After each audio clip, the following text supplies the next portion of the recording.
a pro. So for those of my following, we have what I was to the Natalie Cochran case. We have to the Letcher County uh, case where Judge Mullins was murdered allegedly by Sean Mickey Steins in his chambers. And so that's what we're going to talk about today. We have two goals. We have two people in here. So we got Elizabeth with Hillbilly Crime. Mm-hmm.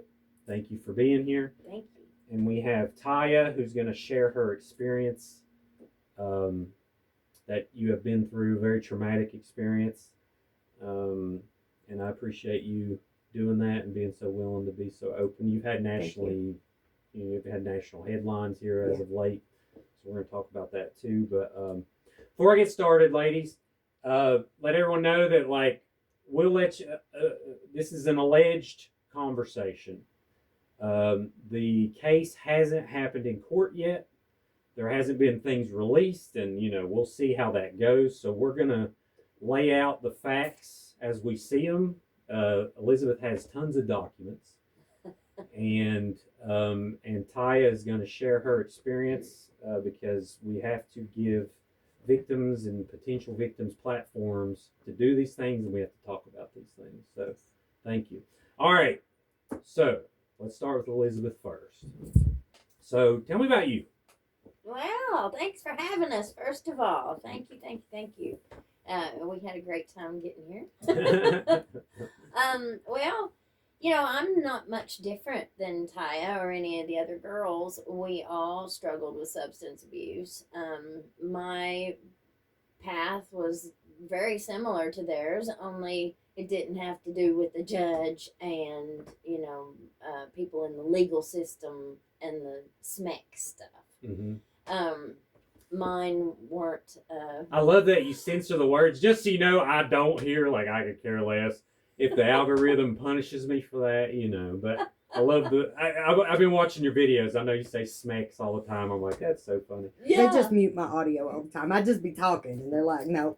You're done. Yeah. Restricted, no sound. No, yeah, and I get it, but and go ahead. Sorry to cut you off. No, that we were talking before we went live. As soon as we got here, talking about monetization and stuff like that. That was the goal for my channel. Was how can I support myself as an income consistently? You might be able to pay the bills one month, but there's going to be them bills come every month. You know. You have to be able to consistently do that. And so that was a big part of why I started camouflaging my words on my channel. No, that's great. I mean, it's important to think about that stuff. It is. Yeah. The guidelines, community guidelines, on a lot of these platforms, they are not all the same. TikTok has a very different audience base than YouTube does. I have been learning the change of how we get information just through trial. It was my own experience. Mm-hmm. Who pays for cable anymore? Sure. Not me. So I bought a smart TV, threw it up on the wall, just had internet, and I just used my YouTube app on my smart TV. That's what I was watching every day. And so I'm a true crimer. I started watching a lot of true crime stuff, and I kept thinking, I can do that. I can do what they're doing, and I know more about it than they do. Right. And so that's how I got to really researching, and for about 2 years, I prepared. But I was working about 70 hours a week. In my job, and I just couldn't get the time to dedicate to it. And one day I got up and went to log in, and none of my login stuff worked for my job. Mm-hmm. And I had been pulled into, I had got laid off unexpectedly, but my boss continued to pay me. It was 3 of us at my job that got laid off. And they paid us the whole time we were laid off, and we were off for 8 months. Mm-hmm. Well, I didn't know the day I got laid off that they were going to pay us. the church sign out in the front of my holler said, "Trust God's timing, because it's always perfect." Oh. And I said, "Okay, Lord, I'm gonna trust you. I'm gonna trust you." And about 3 days later, I found out that they were gonna pay us while we were off, and I said, "Okay, well, I've been wanting to start this channel. I'm gonna start it now. I got time. I got the time, and I got my, and I'm getting paid." So 6 days later, our sheriff shot the judge. Mm. And I think I had maybe 4 or 5 shows under my belt Right. before that happened. And my show took off. Now, are you in Letcher County? Okay, Yeah. so you're in Letcher County, you're in Letcher County. Okay. Yeah. So, I imagine, tell me about Letcher County where you live. Is it like small town type stuff, or is it, what's it like? Because I know Southern West Virginia, it's a very small town. When stuff like this happens, it explodes locally, and it's very shocking. It was. I went down with one of my girlfriends. We went down there that night. And I thought that it was going to be just jam-packed, everybody in the county down there. I didn't think we were going to even be able to get in town. I was expecting to have to park up on the highway. And we got there, and it was desolate. I mean, it was a ghost town. There wasn't nobody anywhere. So we go up Main Street and parked and got out and walked up there, and the cop, they had it blocked off, roped off, with the crime scene tape and stuff.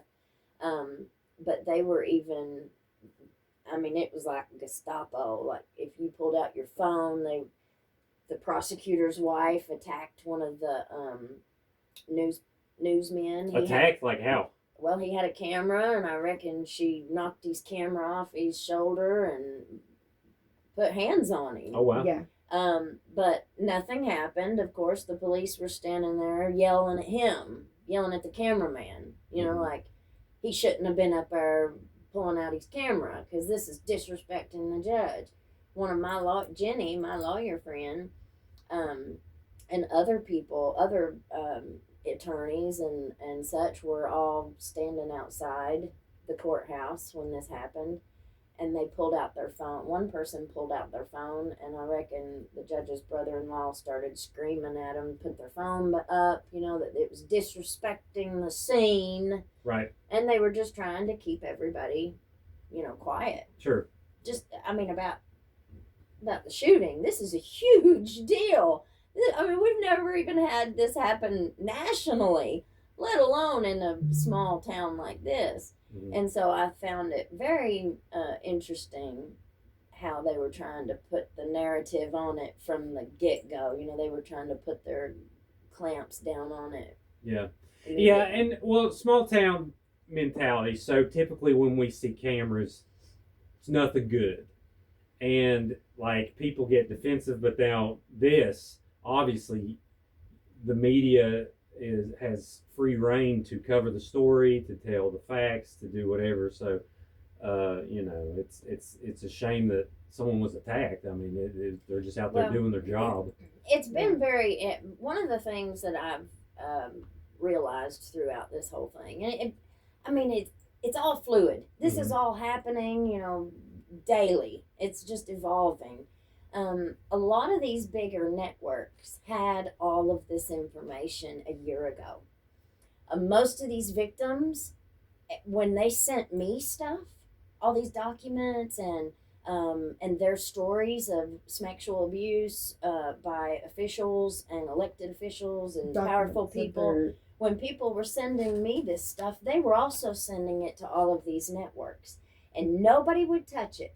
None of them. News Nation they were the very first ones that did a little piece of one of the depositions from the Ben Fields case. Sabrina Adkins, right? Mm-hmm. They did just a little bit of it. And once they broke that little bit, then it kind of opened it up. Everybody else kind of followed along. Now, I pulled up all the depositions, and we read through it word for word, every single one of them. A lot of these networks weren't doing that. They've got teams of lawyers that are saying, nope, kind of like what you said when we first started. Sure. You know, this is alleged, you know, we're going to go by the documents, but everybody is so scared of accusing somebody of something without proof. You know, without proof.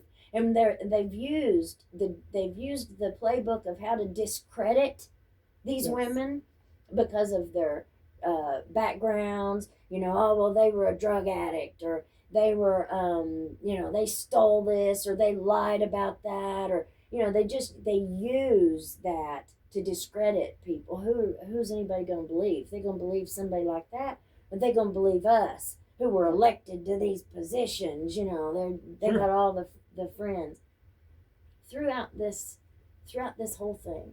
I think we have seen a break in that. Like News Nation did that little bit that they did, which opened the door for others to be brave and say, well, you know, okay, well, we'll piggyback off of that.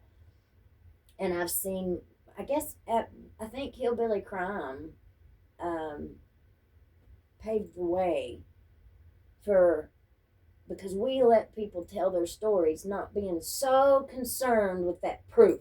You know, I need that physical proof. I need it. But that's why none of these women, that's why this has been allowed to happen and go unspoken for so long. Sure, yeah. The thing about that physical proof is it's not that it don't exist. It does. Mm-hmm. It does. Many of these people have filed formal complaints. People have went to the KSP and asked for help. People have reported it to the Human Trafficking Network. People have reported it to the FBI, and they're still doing nothing. Sure. So people ask me, like, why now? That's why now, because nobody's doing anything. Right. No, I get it. And I think, you know, obviously networks are careful to not have slander lawsuits and all these different things. And basically how I'm looking at it as, I'm not going to tell you what your experience is. Right. I'm going to allow you Right. to share your experience, and I'm going to listen. Yeah. That's why I'm here. And on that, give me kind of overview of you, Taya. Like, where'd you grow up? I grew up in Letcher County.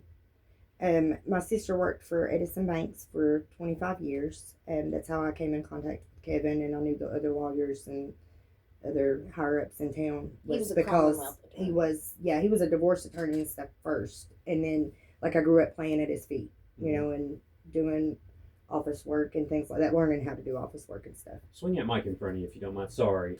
In front of you. Move it this way. Oh, it goes this way too. Yeah. Awesome. Yep. You Perfect. can swing it towards you just within a fist, and you're good He's to got go. all the big Sorry. That right there, boy okay? stuff. Yeah. Okay. That's fine. You can turn it towards you, whatever makes you comfortable. It's not cooperating. It'll act you. That Hang would- on. Let me help. Yes, One please. second. Oh wait, how about that? Here. Will that work? We can do, if it's pointed right at you, about right Perfect. there we go. Yeah. Okay. There Sorry, we go. I want to make sure we get full. Yeah. People get so mad at me for doing that. I'm just like, I'm sorry. It's I gotta fine. get it We're right. good. Gotta get it Yeah. right. We're easy. Yeah. Well, cool. Okay. So carry on. You was telling me. So that was whenever I had my first interaction with Kevin, and it was the first of many. And up until I was 20 years old, whenever my mom died, that's when things started going south, and they started to like systematically destroy my life.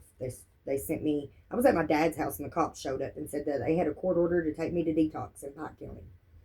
They took me over there and left me for 17 days. And I came out. They had me on Suboxone. That was the first time I'd ever took Suboxone.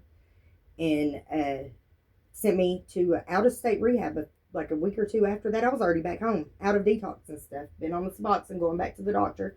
And they showed up again to take me to rehab out-of-state. And sent me over to New Beginnings, where I stayed for a year. I did long-term there and then did aftercare after. And had to come back and go back to jail in Letcher County for a while. And all this was on a pretrial diversion. I've not even been convicted of a crime at this point. Mm-hmm. Like, it still took years and years and years for me to do their drug testing and stuff. I had to go report every month, take all their classes, pay them a fee every month for doing this, for keeping me on their program just so that they could keep their hooks in me. Mm-hmm. Got sober, straightened up for a while, and then whenever I was pregnant with Sadie, I was in the Suboxone clinic and stuff then, and then they used the Suboxone to take her, and they would not let me leave the hospital with that child. I had my baby, and they met me at the door, the social worker. Same one that came in that took my first daughter and then my twins at a later date. It was the same social worker. Mm-hmm. And said that it was because we had Suboxone in our system. The baby had Suboxone in her system, said I didn't have a valid prescription, but I did. I'd had a prescription the entire time up until like just a couple of weeks before delivery, and that clinic closed, but I was in between doctors, but I'd still had a valid prescription the entire pregnancy. Yeah. Like it shouldn't have been a problem. But they adopted her out, and I went off the deep end again for a while, got myself straightened back out, had my twins, social services come in on my twins, and I fought them tooth and nail, because I knew, like, I was doing the right things. I knew that I was a good mom. I knew at this point, like, I had got my shit together, like I was living the best I could, but we were not in a good home environment. Right. And I finally finished up that pretrial diversion. I finally finished it out, and they let me off probation and everything, knew I didn't have no warrants or nothing, so I was like, okay, now I can leave. Signed my kids up to go into preschool so that I could start making arrangements to move us out of town. The night that I left and went to Somerset, it's about a 3-hour drive from where we were living. I'd been there for 30 minutes, went out to get cigarettes. The cops pulled in around us, around my truck, took me to jail for a child support warrant that had apparently been issued in the middle of the night. The guy that was over child support is one of the perpetrators that abused me and would have me do things like in his office and for him sexually and stuff up until then. Mm-hmm. And there was the one time that I went in and seen him, and he said, I'm just going to take this off your child support payment this month. And talking about JH? No, Harold Bolin. Okay. And then I was told that he was dead whenever I got out of prison. I wanted to file charges and stuff. I wanted to file a complaint. He's alive. Yeah, I just found that out. I just learned that like a week ago, maybe, that he's alive. So, yeah. Well, and thank you, and I'm sorry you've went through so much trauma. It sounds like, so we have addiction episodes regularly on the show. It's so important to talk about, and how I always approach it. I talk about being empathetically accountable, and it sounds like, you admit there's faults, but also you admit that I was also doing the right thing, yes, and I was also taken advantage of. And that's what gets us here. Now, whenever you look at my case and you start looking at my charges, that's when shit gets real. That's when you start to see what they've been doing. Because, okay, well, first of all, my very first charge on this case that sent me to prison for 12 and a half years. I don't know if you're aware of what happened to me with this, but I gave a girl a Suboxone. They charged me with trafficking. And the child support charge, that same child support charge that Harold Bolin had put on me all those years ago, still is following me. I've got parole until 2099 on it. The look on his face whenever I said that. No. Yeah, like that. She's not the only one. Yeah, sure. and I'm not the only She's one. not the That's only what, like, one. it's outrageous what they're doing. How many people? How many are there? Child support. Don't know. I know But for a there's fact plenty that that have 5 come that are forward on since she told that are on parole. They have served out their sentences. Now that's something else. First, they gave me 7.5 years. Is what he told me in court. That's what Judge Jimmy Kraft said I had in court was 7.5 years. I get to prison and find out he added another 5 to it. So I actually had 12.5 years. But they said it was too late. The final judgment had already been filed. There was nothing I could do about it. I just had to do the time. So I did the time. And I waited. I made parole. Got parole upon completion. I did all their SAT programming, their trauma classes, and all that while I was there. Did everything I could to reduce my sentence and to work on myself. I wanted to be a better person. I wanted to come out and get my kids and move on with their lives, And so I get out, and they do a reentry course at the prison where they explain everything, break it all down. This is what your requirements are. This is what your rights are. And all these things. So I get this one piece of paper that I signed off on. I get to the parole office in Whitesburg to be handed a different one that said that Judge Jimmy Kraft ordered that I do drug court. So added on at the end of my sentence. I didn't plead to drug court. Explain what drug court is for those who may not know. So basically, it's an intensive program. Alternative sentence. So instead of going to jail or prison, because it's only in a felony court, instead of going to prison, they will give you a drug court sentence. So they might sentence you to 2 years drug court. But when you agree to take that, you are giving up all rights to have a defense attorney. you are agreeing that They you can are going sanction to you. that you are going to follow their rules and go by all Subject to search and seizure, Yeah. subject to having them Gotcha. looking through your car. You're not allowed to drink Red Bull. You're not allowed to take some herbal supplements and herbal medicines and things. It's basically a probation rehab outpatient. All Gotcha. intensive, all wrapped into one. They make them do meetings and go to group They therapies and set stuff people like that. up for failure. And then they set people up. Yeah. Well, And they they will set 'em up for revoke you and failure. give They you, can't. they've given, my one friend got 13 years. She did the drug court first. Then they revoked it and took it away from her because she was sleeping with another drug court person. He's an IOP director now.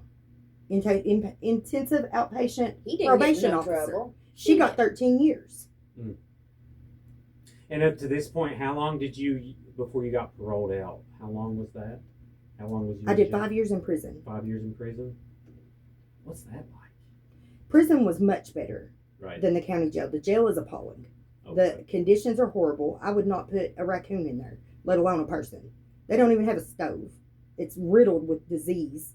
PREA, everybody in there is doing PREA. The guards are doing PREA on so many inmates with each other, inappropriate relationships everywhere. What's PREA?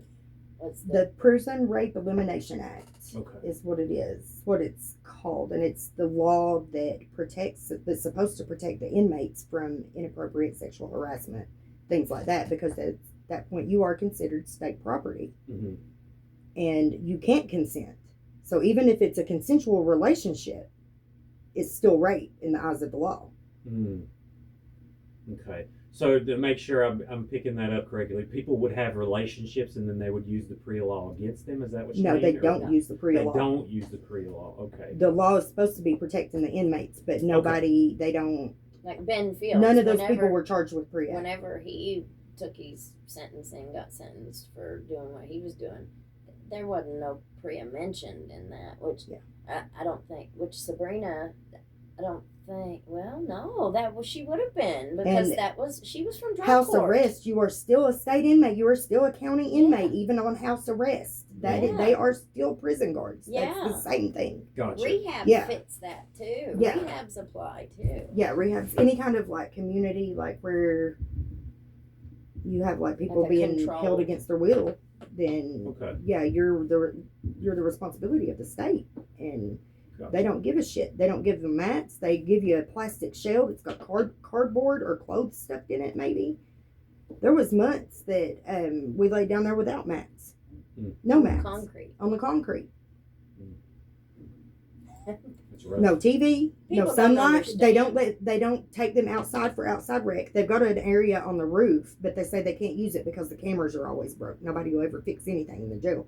They don't have a stove. They get like a Bible study every week if you want to come out and do Bible study. Mm-hmm. And other than that, like that's your only contact with the outside world. You don't get sunlight. I've got a permanent deficiency from the lack of sunlight and malnutrition that I experienced in that jail. Mm-hmm. Every bit. I have to take supplements. I have an autoimmune disease that's caused by that, by malnutrition, by being, so severely malnourished for so long. How long ago was that? I've been out for about 4 years now. Okay. But now, like I said, the prison was better. Right. That was much better because you get to go outside. You can do they've got like rec things to do for recreation and sports, and you go take yourself to the doctor, the library. You can get a job. You can do programming. There's a lot of things you can do with your time to make yourself a better person. Gotcha. Okay. So, you went through drug court? No, You did not. no, I threw Got a fit. Okay, I threw gotcha. a fit, and They I tried had a to make good her. Right. parole officer, and he was like, "Yeah, that's not right." And he went back in his office, and then he came back out a few minutes later and said that they agreed that I would have to do aftercare, the drug court aftercare program. Mhm. So, did they get some kind of funding for making me do that and call in and report to them Probably. too? Because I was still having to report to the parole office every month. I had to call this woman every single day in the drug court program Mm-hmm. and report to her every day. And then I was taking all the other classes too, like the MRT. I took parenting. I took anger management. I did all the things. November of 2023, I should have served out.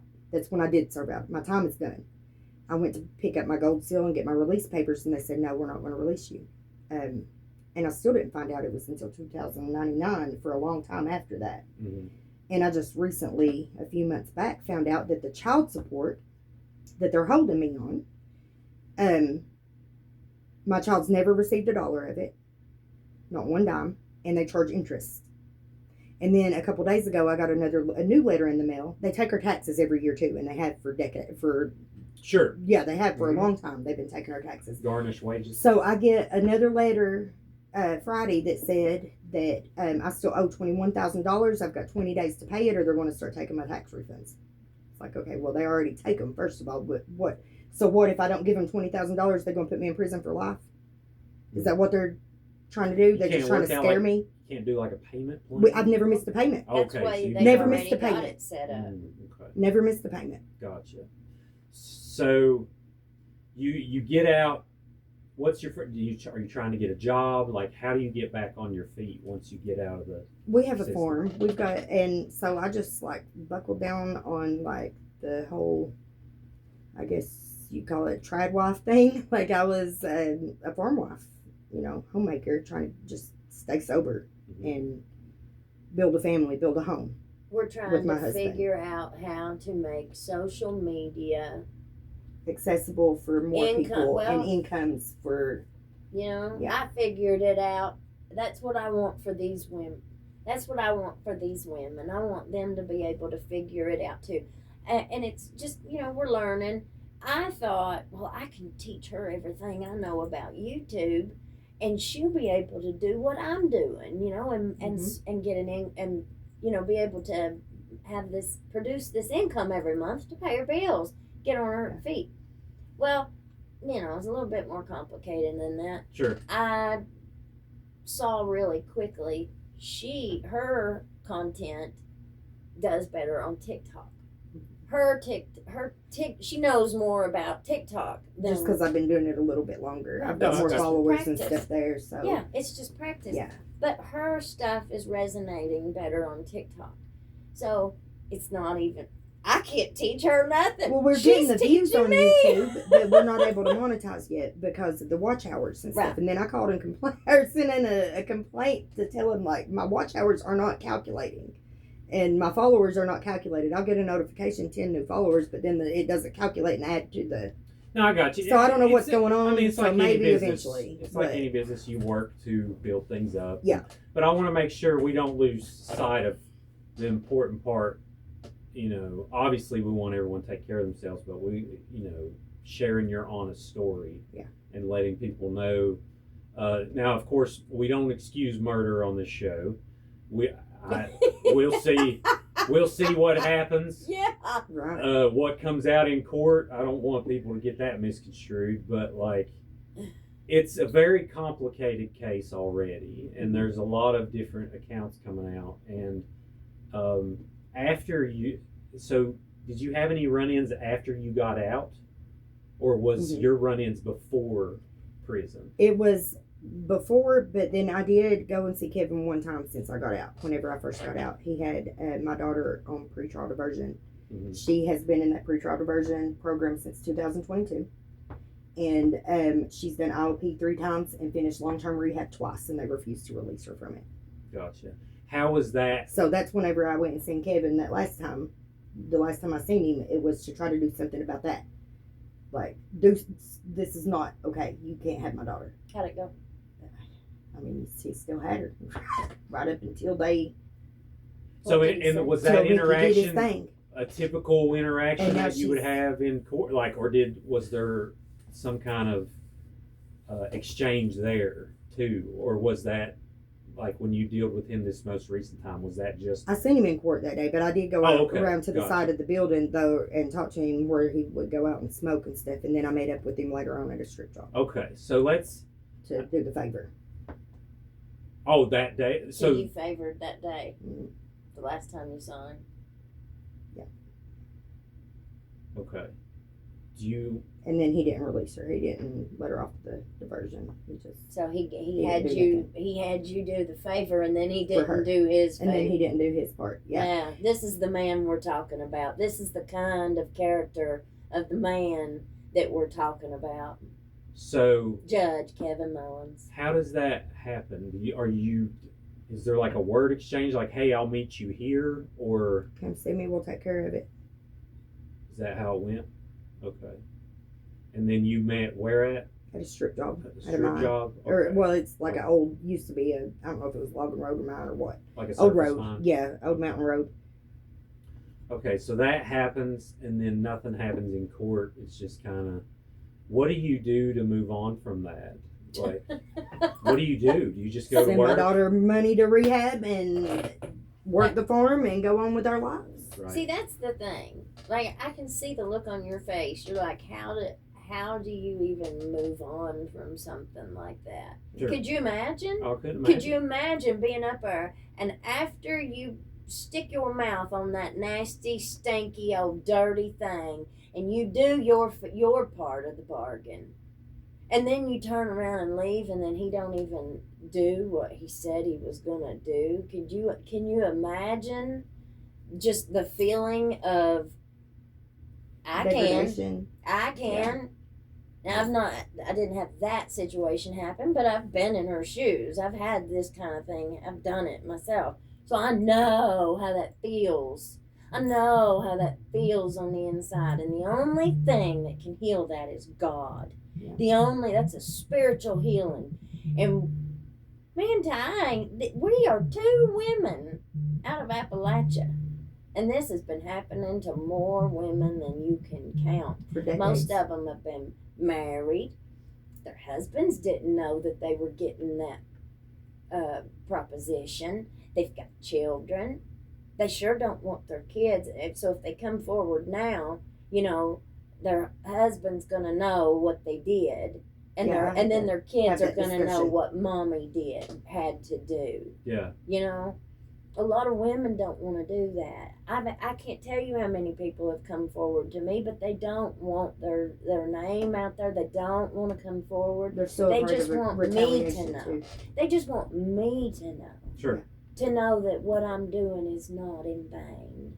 There's a that whole lot. There's a secret majority. There's a silent majority out there There's a lot that of have been silent victims in this county. How many have came out publicly? Publicly, there was quite a few that did before, and they got retaliated against. They got ran out of town, sent on off to prison. Some people have been killed. Some are still missing. Yeah. There's a total probably of hundreds of victims. I've got about In Letcher County? 15 or 20 silent ones. People have just now started listening. That's what I was telling you. Like, it's People not that just I'm now the first one to come forward. listen. Many have. There's been formal complaints. People have went to the FBI. People have went to the KSP. People have went to other counties and other states and asked for help. And nobody will come and help us. But it's so unbelievable. Yeah. It's so unbelievable that this would even be happening, right? Mhm. Like, most people are like, yeah, right. I'll show you my messages and stuff. It's just message after message after message after message after message on TikTok, on Messenger, From victims. Facebook, from Right. victims I got saying, you. please keep doing what you're doing. Don't stop. Don't give up on us. Everybody else has given up on us. Don't stop doing what you're doing. I mean, and you all are so vulnerable because you're trying to get back into society. Like, I see how this happens. I can't fathom it happening, and it's so disgusting to even hear. But I can see how some of these communities, people get in a power trip, and then you got a couple buddies, and they start working together. Like, I can see how it could be systematic. Yes, it is systematic. Sure. It's It a is. brotherhood. It's prison for profit. It's programming for profit, because each of those classes you have to pay to take those classes. You give them money for your books. You pay them money to take the class. You have to pay for the transportation to get there. Then you pay them their fees every month, and the court costs and the restitution. My restitution didn't go to my victim; it went to the state. And then they're going to send you to the rehab, Tim Robinson's ARC. Well, they took your food stamps, and they've already went, and the jail and these rehabs, they'll go to Walmart or whatever. Used to, your family could take you you buy whatever you needed, and then you took all your stuff in there with you yourself, or your family would bring it to you. Not anymore. They found a way to make their money, so you have to buy everything from their shop. So we're going to go to Walmart, and we're going to buy all this stuff, and then we're going to bring it back in. And allegedly what they were doing they were taking their food stamps, which for rehab this is a common practice, long time common practice, but they didn't do this. They'd take their food stamps, go to Walmart, buy Kit Kats and Monsters and all this And then stuff, sell and it then for they'd cash. bring them back and put them in their store and mark it up, 5 times what they paid for it with these people's food stamps now. Oh, goodness. And Doing then- the doctors the same way, or paying for the doctor the same way with the insurance, and then having people come in and pay cash for your medicine, even though your medical card's already paid for it, so they're pocketing the cash. I got you. Okay. This stuff has been going on for so long. But when you've got a judge in the courthouse that'll make sure if any kind of lawsuits are coming, if you've got a prosecutor, if you've got a judge, and if they've been there for as many years as what they have, and this systemic, I was getting ready to say, this brotherhood, it's this brotherhood that kind of gets put in place, and the next thing you know, you've got, Protect each Well, other if at he's everybody doing else's it, expense. yeah, if he's doing it, I can do it too, or this one's got some videos and pictures on their phone. You want to see something? Let me show you something. And it spreads. Right. It spreads. So when this, did you file a complaint? Like, who do you go to? Like, do you go to the state Not police, or you did go? I heard that Mickey went to the state police and asked for an investigation, was told no. That's where so that, if we want to So you heard that, so we don't know that for a fact. No, No, that that's was in not the a fact. deposition. That was in the It was in deposition. the deposition Yes. of whose deposition? Uh, His? in the civil case with Against Sabrina Ben Fields. Adkins. Gotcha. Those depositions, Mickey was asked, and it was in there that he had asked state police whenever he got the phone call from. That's how he found out about the civil suit in the first place. A Mhm. reporter called the sheriff's department and asked him for a comment on the civil suit. Later that evening, Judge Jimmy Kraft and Robbie Kinser, who are over the drug court program, came over to his office. He says it in the deposition that they came over and apologized for not telling him that they had already been told about Ben. Gotcha. Okay. So for those that are out there, like, I wanted to get to Taya's story first because I don't want her to just sit here and listen to us talk about the case. Thank you for sharing, and you can add in like any kind of tidbit or anything you want, Taya. This is totally, I'm here to listen, like I mentioned. I think we need to, Elizabeth, kind of walk through what happened and then take it from the beginning to where we are now. Just one thing at a time. It is. I have a video of the Attorney General being asked for the Human Trafficking Network and him blowing them off. Yeah. What is it, like a street video of like It was at someone- a political TikTok. rally. I'm doing good. Show it. Let's see if we can turn the volume up. I was one of the first people to start talking about the situation in Letcher County where the girls had been taken advantage of by You'll those see his face deputies. in a minute. I spoke with your detectives. There's more girls that are coming out speaking about it now, and I was just curious, like, when your detectives came to do an interview, like, those girls are basically being human trafficked. Is there any way we can get, like, a human trafficking unit out there to kind of... Tremont, this young lady, this is Tremont Banks. He's deputy commissioner of those detectives. She wants to talk about an investigation ongoing out of Letcher County, but it's human trafficking related issue. Why don't you chat with him? Okay. We ultimately, the prosecuting that is the county attorney or the Commonwealth attorney's responsibility. We can investigate it. But do you realize the Commonwealth attorney is the judge's brother-in-law? I want you to talk to our detectives, Okay. and I need to know all the facts before we make this prosecutorial decision. There are ways we can come in, but I have to know all the facts first before we make those decisions. Yes. And the way we convey those is through our detectives. He should have already had these facts. He They already do have does the facts. have She the sat down facts. with the detective, I think, after that and had a conversation. That was his And detective and yeah, like they said, the Commonwealth attorney is Who the one responsible. prosecuted Who Ben is supposed Fields. to be on there? This person is supposed to be on there, shaming the victims. He's supposed to be a victim's advocate. and he was appointed to sit Unbelievable. sit in that position. So And he's listen, shaming victims and telling us stop embarrassing his family. right? Which I don't know. This guy, like, That's what our I heard attorney there was general. That like, was the attorney general there. okay. Himself. Well, what I heard was like, well, I understand talking to detectives. There's probably not much really he could say there. Anyway, I'm just playing the devil's advocate here. So, but you know, so after that, did she reach out to the detectives? Yes. And then, okay, when was that? This has just been about when did I do your first show? About a month ago. It was right around that same time. Okay, a month ago. So Yeah, that's recent. we got kind of. I mean, like, That's not the first time that they've been to see him though. sure. Other Oh, I people got like you. him, Well, yeah. I don't know. That's like, what I like mean, they're just like, oh well, that's on them. That's them to handle. Like who's them because they're part of it. Sure. Like Well, who do we ask for help? I mean, know? as we know, the legal system is dreadfully slow, but also funny business goes on sometimes, and you know we got to make sure and look out for that. And I understand, like I could only imagine how traumatic this is for you, and everyone's frustrated, and it all just meets ahead, and here we are. Hopefully, we're on our way to some truth being shed, and I think part of that is you ladies coming out and telling your story like you have been. So, thank you for that. So I did like a 30-minute overview, and I'm embarrassed for you to even watch it, Elizabeth. It's such a very light overview of like, here's the basics. And I did this like, I don't know, 6 months ago, or right around the time, it was a couple months after it happened. I bet it's great. Yeah, I mean, it's okay.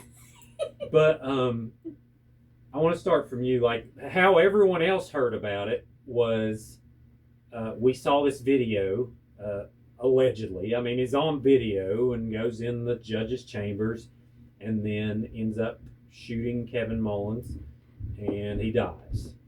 And that court case has not occurred yet. I think they had one hearing. Well, they just had a hearing the other day, last week. Yeah. They, I think they're looking for I think they're going to end up I think, this is my opinion, I think that they're going to end up signing a plea deal to put him in a hospital. Right. That's what I think is going to end up happening. Mental health. Sure. Mental And illness. is he giving a reason yet? Like saying, because I know at the time he said, what, be easy on me, fellas. Mm-hmm. He did a couple different things, and it was, there's a lot of speculation trying to kidnap my flying. wife and kids. Is that what he said? Yeah. Okay, Yeah. so he said that on the body cam? Yeah. Okay, they're trying to He kidnap. also withdrew a large amount of money that day too, didn't he? Or the day before? The day before, yeah. To How pay much money? somebody else, to give to $9,000. somebody. That was someone was in line behind him in the bank that reached out to me. So we're hearing that second hand, but So there's no documentation yet of that. no. Gotcha. But the lady said, she was behind him in line at the bank, and you can hear if somebody's in front of you, and said that he asked to withdraw $9,000. Yeah. Do we know if that's going to be released in court, or like if it's? We don't really know. No, Okay, we so- don't know what's going to come in. Sure. And if they do a plea bargain, the way that a lot of this is going to go down, none of this would even come in a trial. They would do a motion to have, because it wouldn't even be relevant to the case. A lot of the stuff like What? Taya and stuff like that would not come into this Sure. case. In Sabrina's deposition, though, her and another girl that was Kevin's victim Mhm. testified against him and said that they were either sleeping with him or that she was watching him do it to another girl, to another inmate. So that was And they Sabrina. still did not open an investigation after that. Okay, let's talk about Sabrina. So I did mention Sabrina lightly, and she was on recordings talking about this stuff happening. She's the plaintiff. And the in other civil girl case. that was in that case has been killed. So she is the plaintiff of a civil case that she has brought against the county. Is that correct? It's against Ben Fields Okay. and against Mickey Steins. And Ben Fields is the deputy. He was Mickey Stein's deputy, and he was Kevin Mullins' bailiff, court bailiff. He was the one that was over house arrest and was putting ankle monitors on the girls who were given house arrest. He was sexually abusing and coercing these women into it. So as they would get released to home incarceration, he would proposition them and say, well, you know, if you can't never pay the fee for your ankle monitor, which was like $85 a week, we'll work something out. That's a car payment. Work it out, take it out and Uh-huh. trade. $85 a week. Wow. That was for house arrest, Yeah. the fee. So Jennifer Hill says, no, okay, well, no, thank you. You know, I have a husband and we can pay for my ankle monitor. Sure. Appreciate it, but no thanks. Right. She goes home. Her husband pays her ankle monitor. She goes home that night. He put out an escape warrant Didn't or her something. husband try to report it He, too? I'm not sure. I think but, he went to the sheriff's office and tried to report oh it. yeah. He did. He's the one that reported it at the end. But this night, she's just now getting out on the home house arrest, and he goes out and arrests her and takes her back to jail. She stayed in jail for 3 months. After that, she gets out. She goes on. Next year, she gets arrested again on something else. She goes back into jail. They give her house arrest again.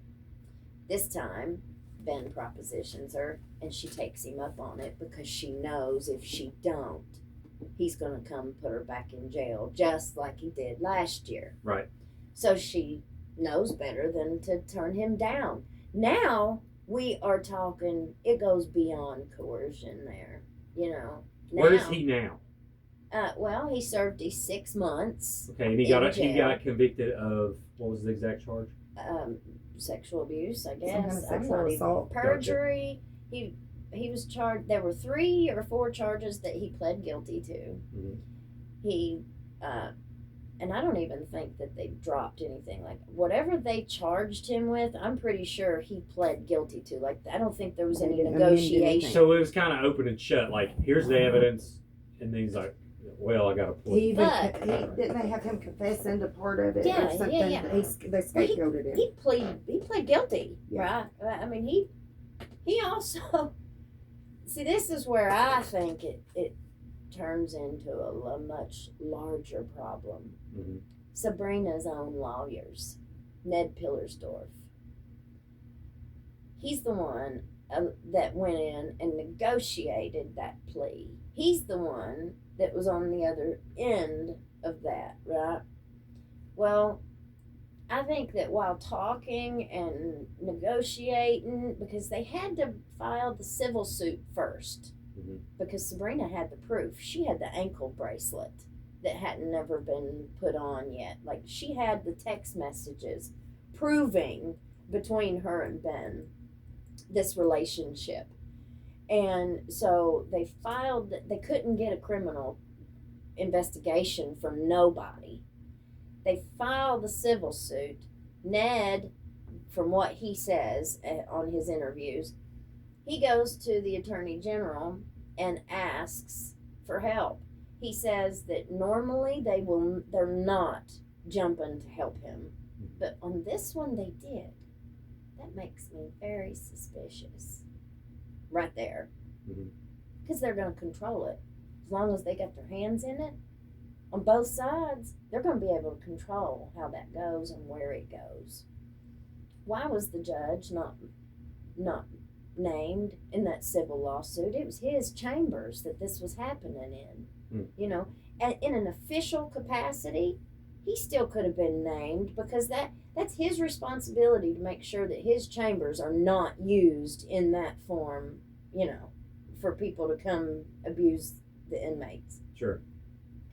He was responsible for those chambers. I mean, I don't know how anybody even makes the argument of not naming him in there officially, right? We're not saying that he knew what Ben was doing. We're saying those chambers were his responsibility. Sure, yeah. Like, Officially. how someone gets hurt at Walmart, you sue Walmart. Yeah. Like that kind of thing. Like, you're responsible for this section of the court. And as we have watched these videos and as they have unfolded, we also see the kind of environment that Judge Mullins created in his chambers. I mean, there's a smoke room, then you got the chambers. You don't smoke in a federal building, like in a state building. There's no smoking, but they should smoked all through the Letcher County Courthouse, still do. Mm-hmm. Even after all this, you'd think that people would kind of put the misbehavior down, the misconduct. No, honey, they're still going balls to the wall. What's the population? I haven't looked at it. 22,000. I think I had that. Oh, what? 22,000, I think, for the whole county. For the whole county? Okay, so small county. Yeah. Yeah. Oh, yeah. All right, so it's important to know that backstory to kind of set this thing up. So the shooting happens. He gets taken to jail. Says be easy on me, fellas. And what starts to unfold after that? Like, what is the initial thoughts? Like, I know his daughter was mentioned, and there's some different things, which I think she came out. Didn't she come out recently and say that she has never talked to Kevin Mullins? Okay, so I want to clarify that. But what starts happening? Well, after the shooting, is that what you mean? Yeah, After after he's taken in, and then it's very lightly told on the national level, not really at all, until Taya's interview really is not. I learned about you because of the News Nation interview. Bryanton and them. And now it's starting to get a lot of traction. Yeah. Did you read Mickey Stein's deposition? Mm-hmm. Okay. So what were the main points from that stuck out to you? Because he didn't, throughout the entire thing. Now, the deposition was 3 days before he shot Judge Mullins. He sat for his deposition on Monday. Mm-hmm. He shot Kevin on Thursday, or Wednesday, or Thursday, whatever day it was. Gotcha, okay. The 19th. Ben Fields had set for his deposition the Friday before that. So they were just now getting these depositions done. Just now, right before the shooting. Mm-hmm. So it was a very hot button, issue. A lot of emotions. Yeah. Well, after Ben was pled guilty, and he got 6 months, like that was what they negotiated for him, and he should never have been able to do it in Letcher County Jail, where his wife was the top deputy. So they give him the drunk tank. They turn that into his cell. They give him a big screen TV on the wall. They give him a brand new bed. He didn't get the plastic shell that the rest of these people got. He got a great big thick mattress. He didn't have to sleep on the concrete like everybody else. He was immediately made a trustee as soon as he come in, because he's a state inmate. So he's given trustee status immediately, which means his cell never gets locked. He's not on lockdown. He had a pack of cigarettes up at the guard shack that anytime he wanted to smoke, he could come up there and smoke. His wife could come in and lay down right in the bed with him and sleep there all night if she wanted to. How do we know all this? Is this what the workers have been saying, or? I've heard it from former and current employees. Gotcha. I've And heard other it inmates. from inmates. Oh, yeah. Gotcha. Yeah. Okay.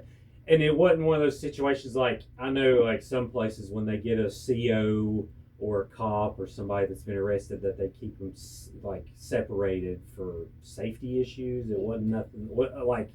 I'm just trying to figure out what their rebuttal would be. I mean, has this stuff been brought up, or has anyone spoke publicly to Well, them? I spoke to the jailer, Right. the former jailer. Like, we know these people Oh, personally. gotcha. Did they do an interview with you? Well, no, Oh. but like we were messaging back and forth as soon as, like the first few times I even spoke about the jail. The former jailer Bert Sloan reached out to me and he was like, "I can't believe you said that on there. You're embarrassing me." And I said, "Well, you should be embarrassed. Yeah. You should be. You know, you're the one that made him a trustee. Like, what would ever make you think that this man was trustworthy that just pled guilty To to sexual abuse. sexually abusing the inmates? Oh. And you're gonna, he said, well, he was a great guy. He was No, that is not a great He said guy. he was reliable. He was dependable. That's exactly what Mickey Stein said. But he too. was raping your inmates. He was dependable. He was reliable. He was a good dude. He also worked for 10 years in the jail while Mickey Steins worked 10 years as Judge Mullins' bailiff. Mm-hmm. So they worked side by side with these people for over 10 years before Mickey ever ran for sheriff.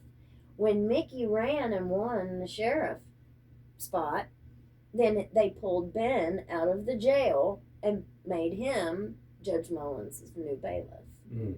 So they had plenty of, they worked with this man for 10 years before Mickey became sheriff.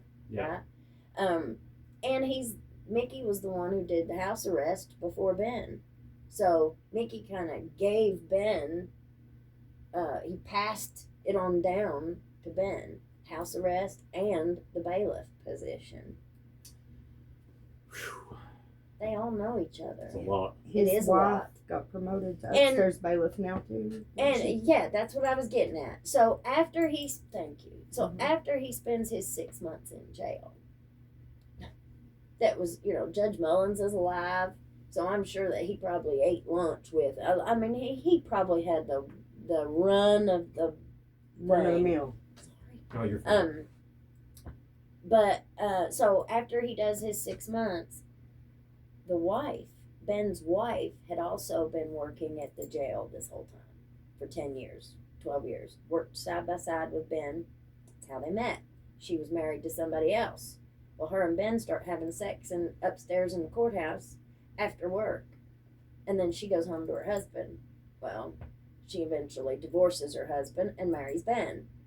Now it's all through this courthouse. Everybody's just everybody's having an affair, or it's just unbelievable. Surely there's some good people in this courthouse. We gotta. I'm sure there are. Okay, I'm gotcha. sure there I just are. want to clarify. There's I'm got to be sure some. there I'm sure there are. And the Right. thing is, like, You know. even the good ones that saw what was going on, I think there was too much fear for Like- them to say something. Oh, well, know? you get that with small communities, which is very Especially with unfortunate. the That's why this retaliation. stuff's so hard. But they're always whispering behind the back. Sure. Right? Mm. But nobody's going to say nothing to your face. So after Ben does these 6 months, and his wife has worked there the whole same time, length of time, Judge Mullins gives her a promotion and takes her from out of the jail into his courtroom. Mhm. So now she's working with juvenile, family court, all this. She gets a promotion and a raise.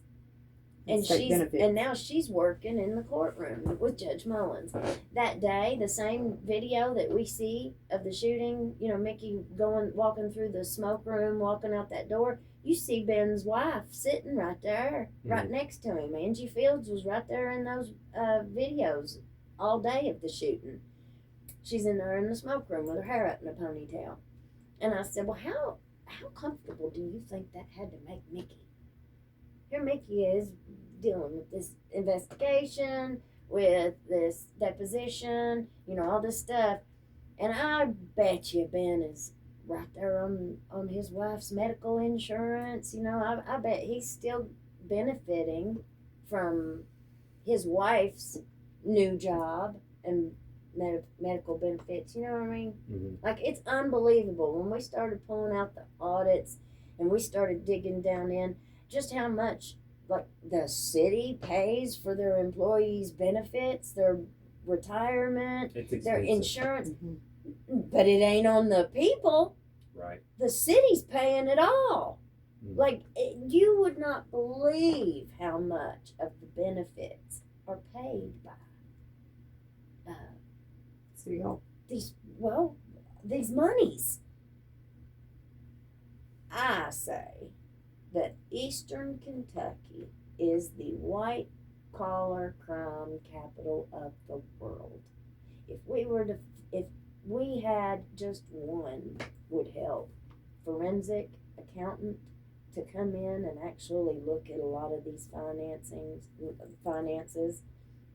whether it be city, state, non-profit, for-profit, you name it. We Yeah. need forensic accountants desperately. Let's talk about that. So with less population becomes less oversight. Yes. So literally takes a handful of people get into some of these places, sometimes less. Yes. I've known of counties where one person knows how much the whole county has in the bank account. You know what I mean? It just depends on the person, and all it takes is for that poison to get in the system, and it just starts sprouting. And it's very hard to find because most people there are just struggling, trying to make it day by day, pay their bills, and live life, and they don't really necessarily want to hear about what Susie Q and Johnny Joe are doing. But we all like gossiping, but when stuff like this pops up, this ain't gossip. This isn't gossip. This is criminal. This is life and death. This is. Yeah. I have said it. I've been ringing the bell for the last year. This is the largest organized crime syndicate. Like, we're talking about equal to the New York Mafia, if not larger.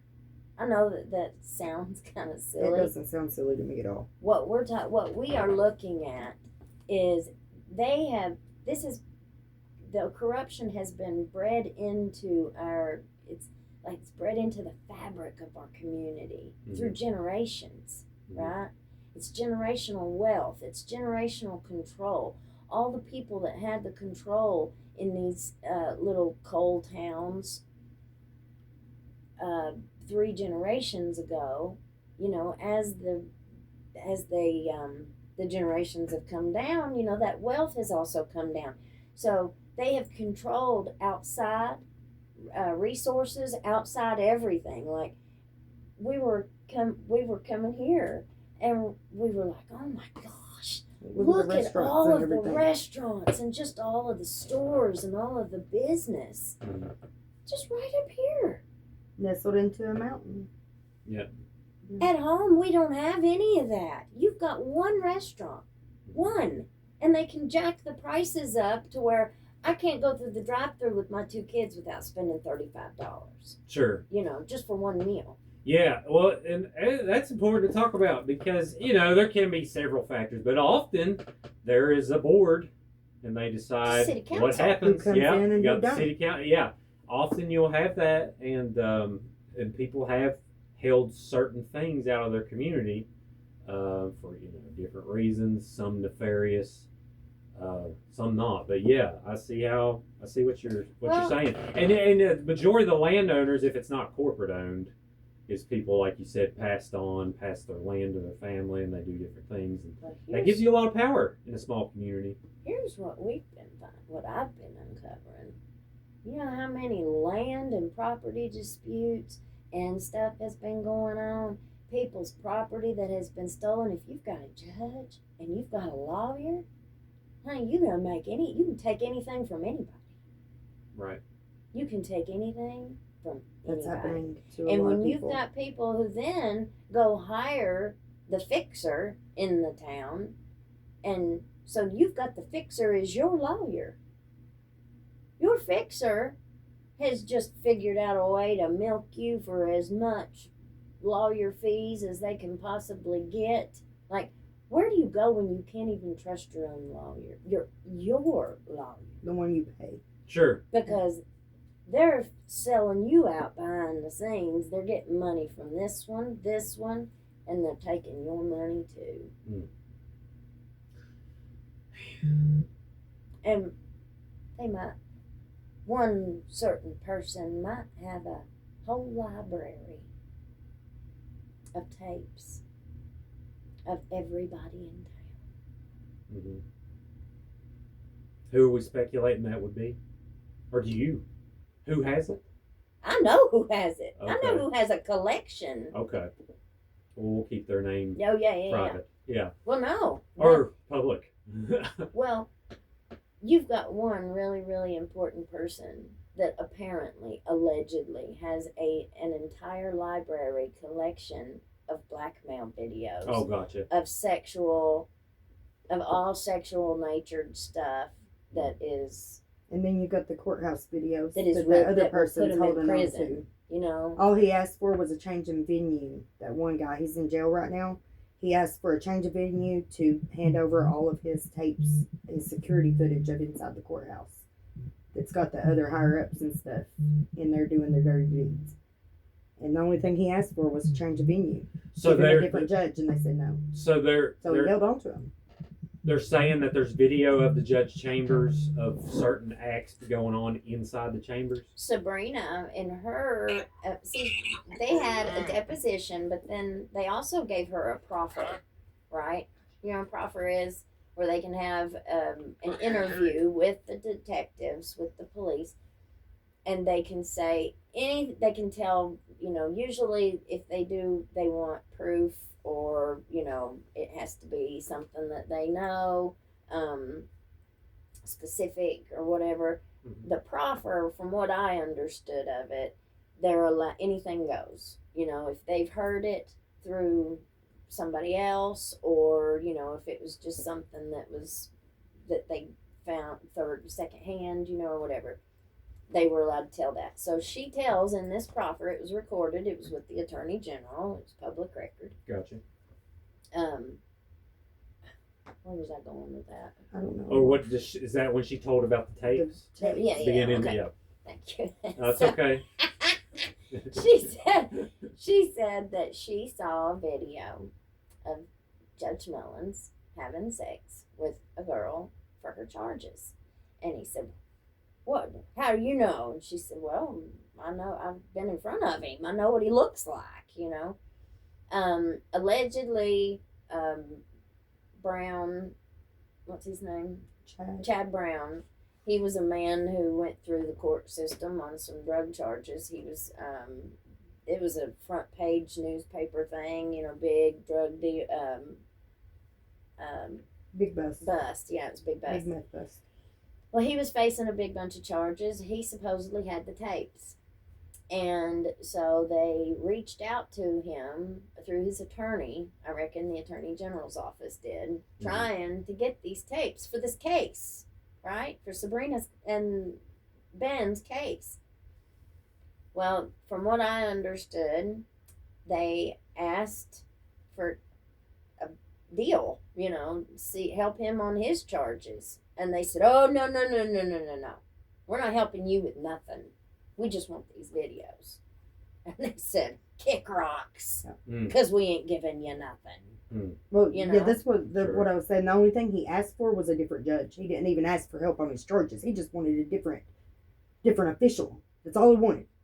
I will give these And to he you didn't if you even- will just move me to a different courtroom. And they didn't even say that in the And thing. yeah, they wouldn't even let They people didn't think even that. say They wanted that. to make it look like he was just using it as a bargaining tool or Yeah, something. yeah, And he yeah. wasn't. He's just trying to protect himself because he knows But what's they'll going to bar- happen. They're going to take him and destroy him or something. But they're bargaining with anybody else over everything else. They ain't gonna bargain with him. Why not? Why not? Because they didn't want They that didn't want to. investigation to go no further. Back to the Ben Field. So I think when Ned Pillersdorf came in there and was discussing all of this with the Attorney General's office, I mean, we've got the audios. He's sitting there. You can't even hear one of Sabrina's interviews with the detective because you got Ned Pillersdorf and the other detective sitting there right beside, and they just chat back and forth with each other over the weather and whatever. And in the you've got Sabrina sitting right there trying to give this a recorded interview with the detective, and you can't even hear the recording very well. All you can hear is Ned and this other I pulled a guy. clip from it. Yeah. So you know what I'm talking about. Yeah. It's It was disrespectful. It was unprofessional. sure. And the way that detective narrated everything that Sabrina or Jennifer said.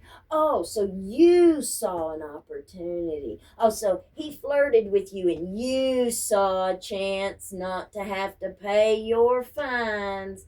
Oh, you saw an opportunity to start flirting back, huh?"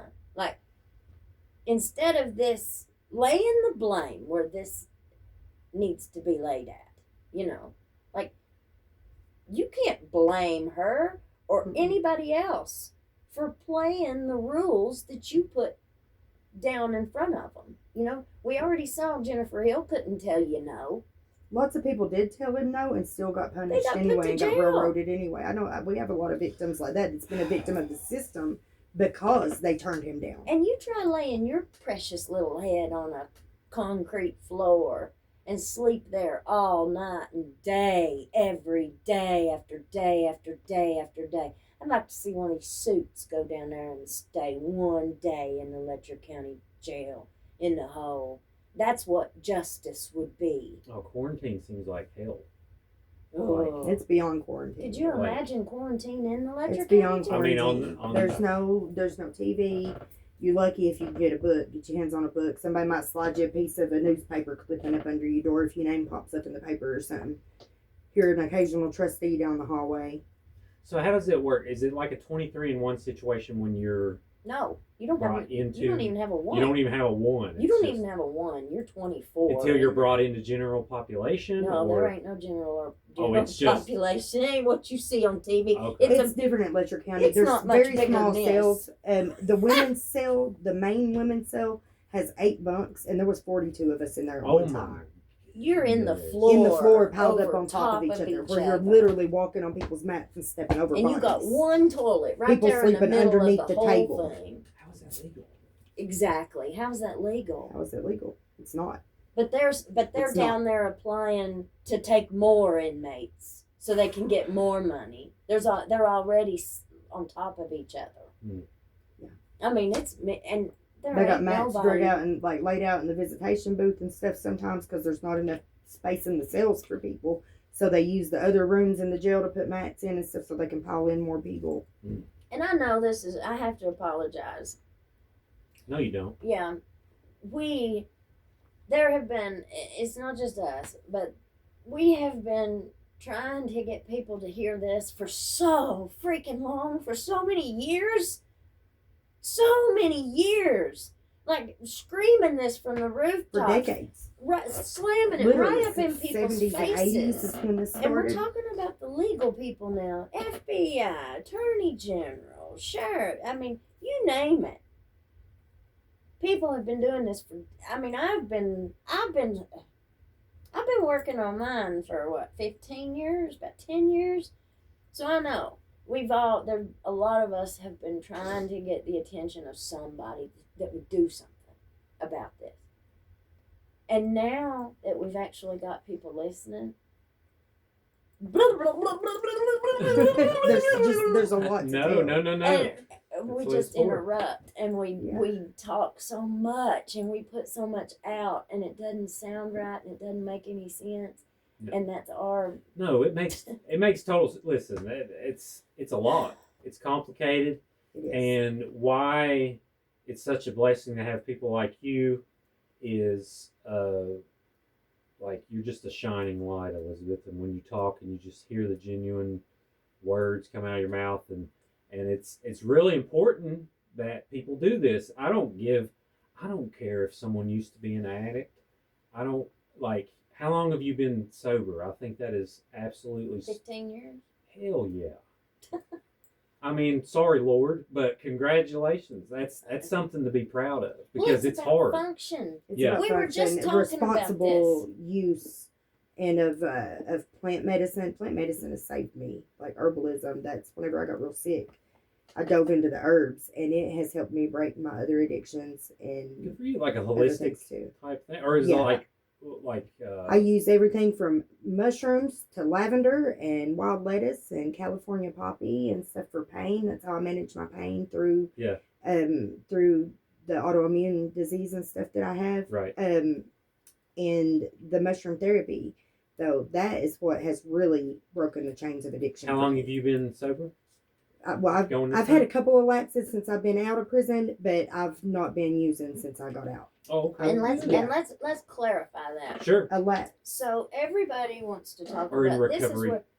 where Yeah. this is where just we're learning. We are just now learning all this too, but one of the big misconceptions I think is this sober versus not Abstinence and sober. prohibition doesn't Right. work. Abstinence is Maintenance and responsible. abstinence is you're going to come to rehab and you're not going to take no Suboxone, you're not going to take no methadone, you're not going to take nothing. You are cold turkey. You're not going to drink no caffeine. You're not going to smoke. That's abstinence. Cut it all cold turkey. Well, that didn't work for me. I went to rehab 10 times. It didn't work. I've graduated them all. I did great.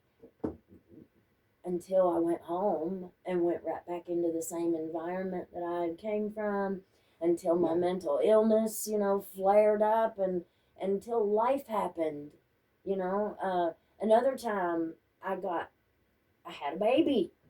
Well, when I had a baby, I had a cesarean. They sent me home with 90 Percocets with 3 refills.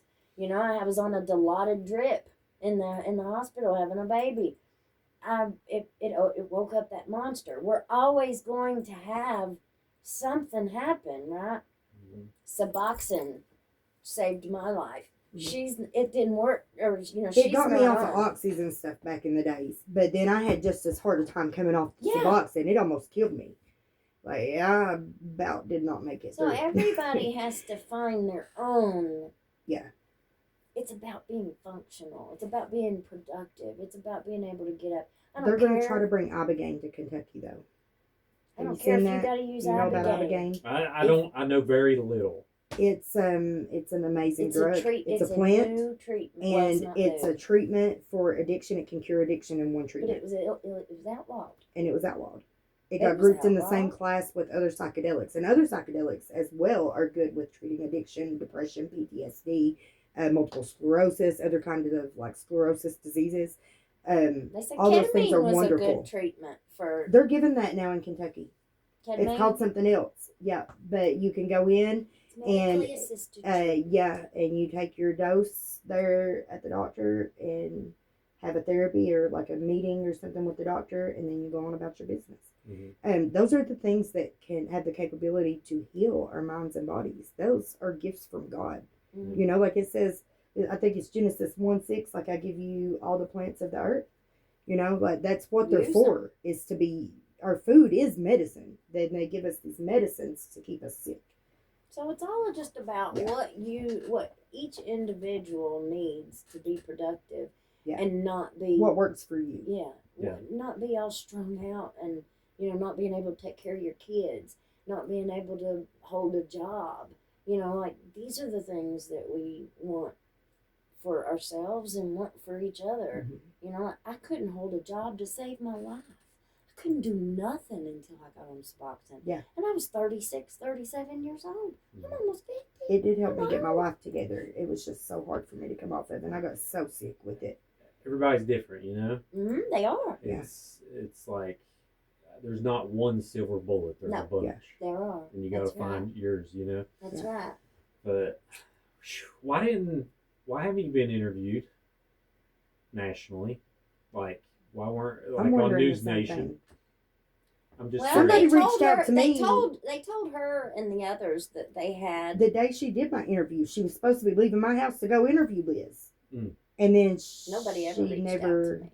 So they lied. They lied about having an interview and talking to me to get them. And once they got their interview with them, they just, which they never reached out to me. They never had any.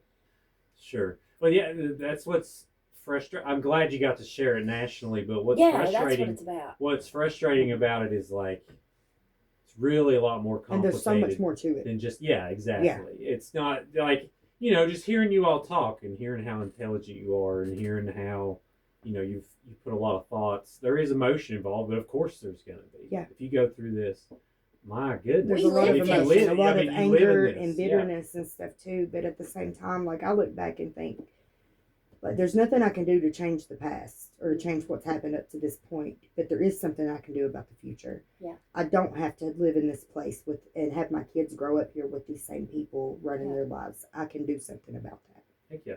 Yeah. So that's with Lexi's place. That's what we're wanting to do, is give people a little piece of land, the resources, building materials, and volunteers to build them a little home that nobody can take away. Here's your keys, here's your deed.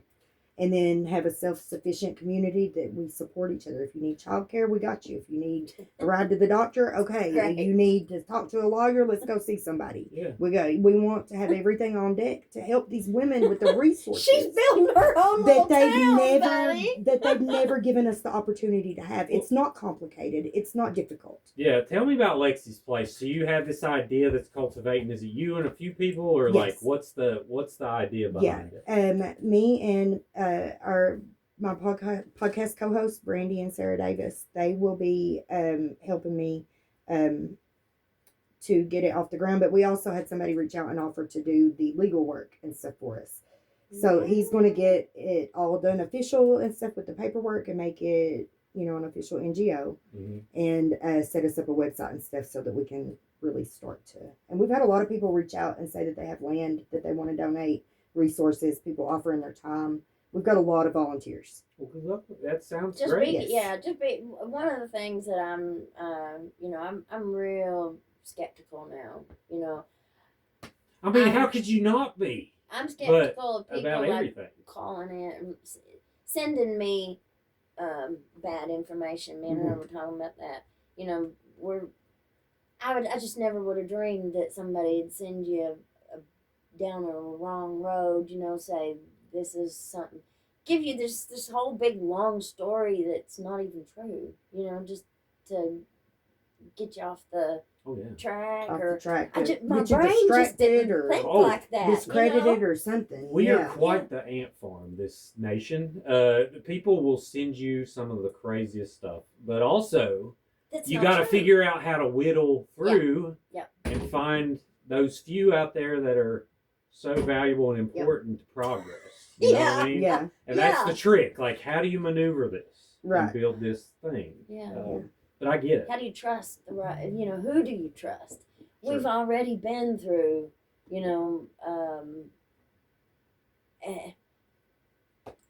as I think it was Sabrina said in one of her things, she was like, I never thought that this would end up as he was a cop.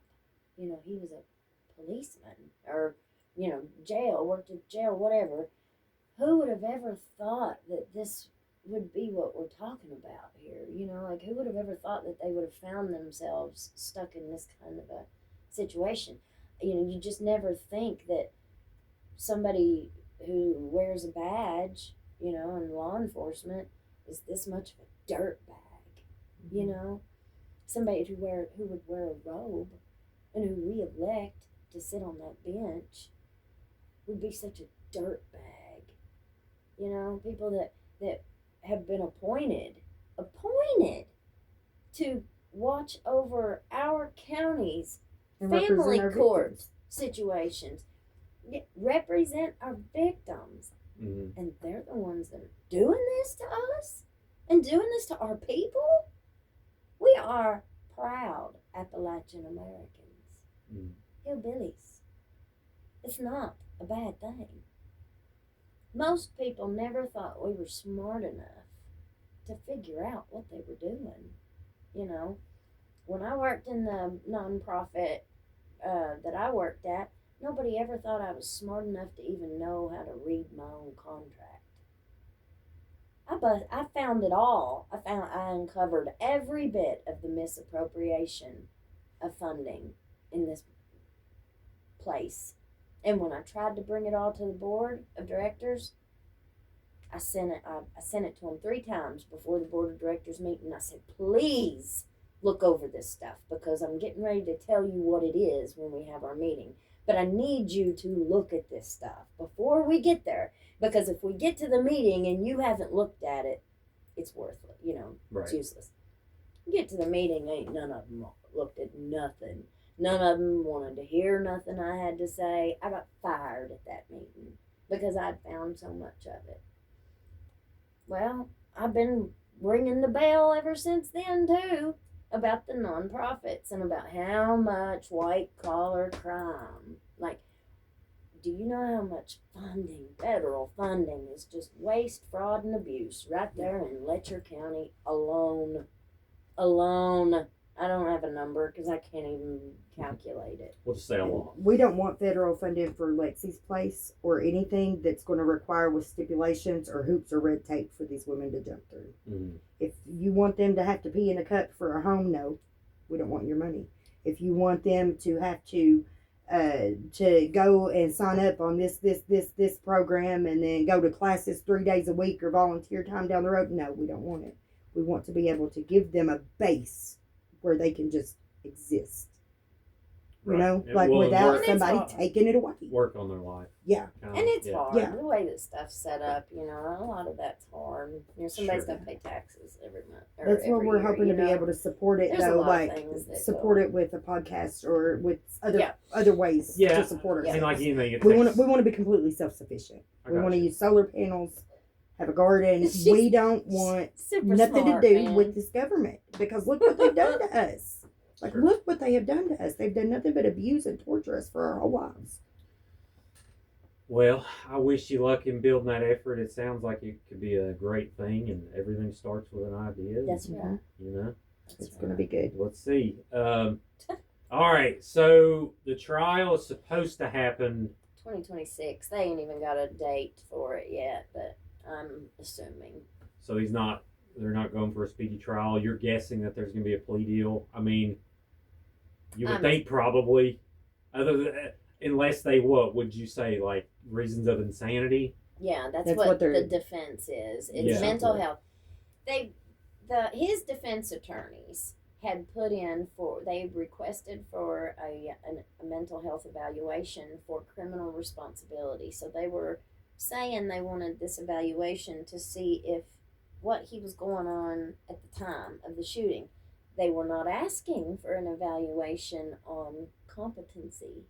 Like, is he competent to stand trial? They're only wanting the evaluation on, was he criminally responsible for pulling the trigger? Mhm. Was there they're saying there was some kind of extreme emotional disturbance in that, chambers that caused that. Well, when all of these transcripts, the grand jury transcript and everything got leaked this past weekend, we find that it looks like he was having some mental health issues before leading up to this. Like, you've got Daniel Dotson saying that he was batshit crazy and that he was off his rocker and just all this stuff, Mhm. and that he also said, or Christine Boland, one of the sheriff's department deputies, said that Mickey said that Daniel had told him to give him money, that he needed to pay him money, and then go out and kill himself. Mm. Mickey, the sheriff. Mhm. So Daniel, who's the lawyer, His lawyer, wasn't it? he was Over- the one who represented him at the deposition 3 days before he shot him. The judge.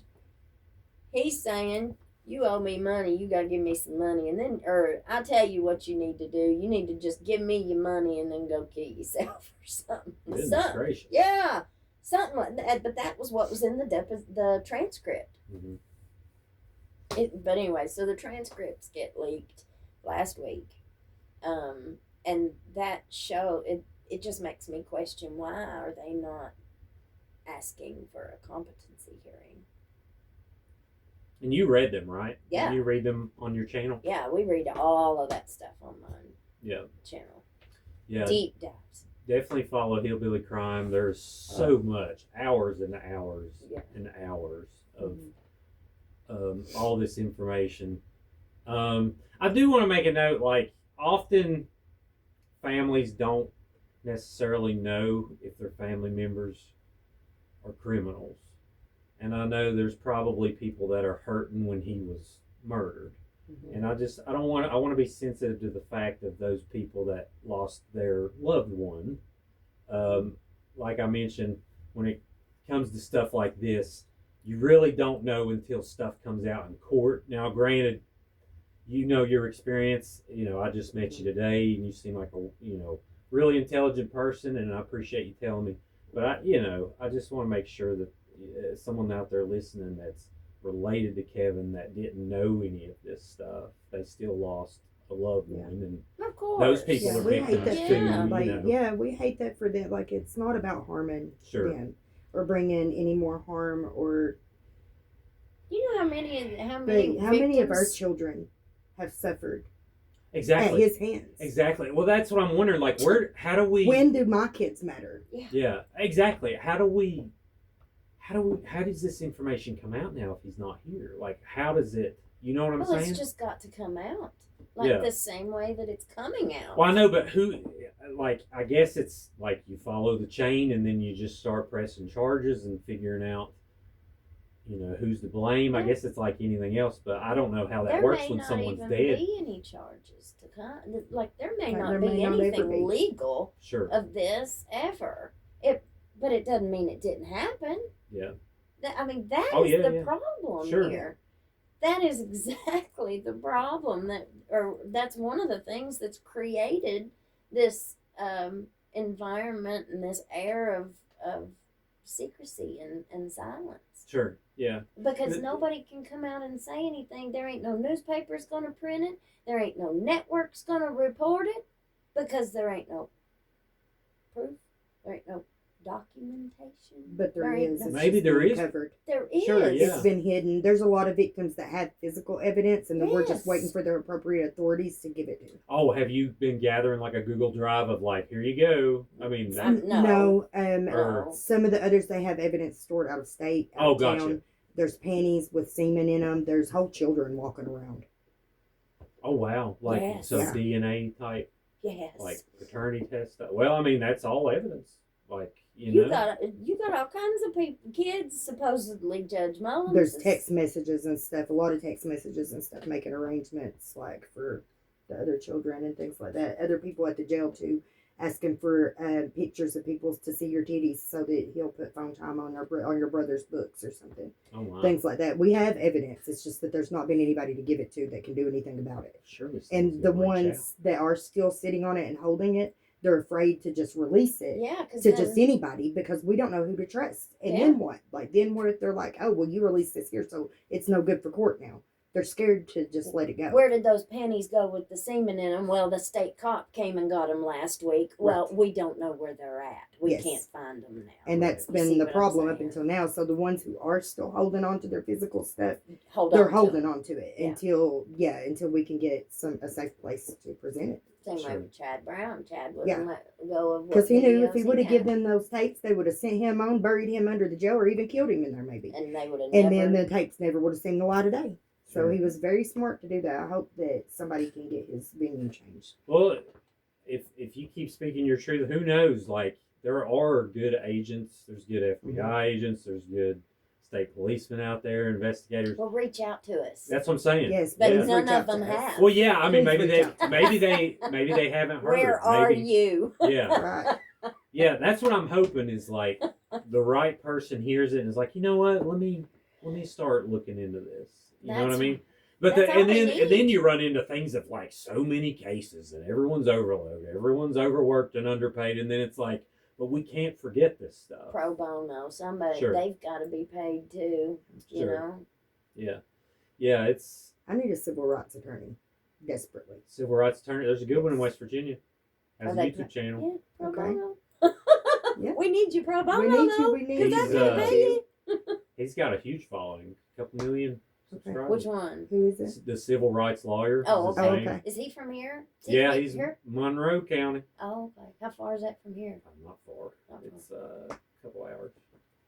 No, I watch him sometimes. He does mainly body cam stuff, but he Mhm. works on. I love it. You know, I he watch has a lot a of that. he has a law practice, so Mhm. this is like what he does. I Well, can email him. Tell him Last to- week I was sitting I'll there. email him and tell him like, Yes, hey, Thank you. Yes, Yes. thank you.